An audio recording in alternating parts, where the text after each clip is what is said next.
Please travel agency subscribe. ভালো, কিন্তু তার মধ্যে আপনাকে বাছাই করতে হবে কোন ট্রাভেল এজেন্সি আপনাকে কি পরিষেবা দেবে।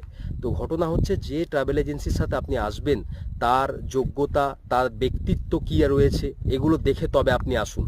কারণ এখানে এসে আপনাকে ইন্ডিয়ায় যখন বুকিং নেবে তখন আপনাকে বলে দেবে যে আপনার এটা খেতে দেব, এই খাওয়া থাকবে, আচ্ছা এই হোটেল থাকবে আপনার 2 মিনিটের মধ্যে।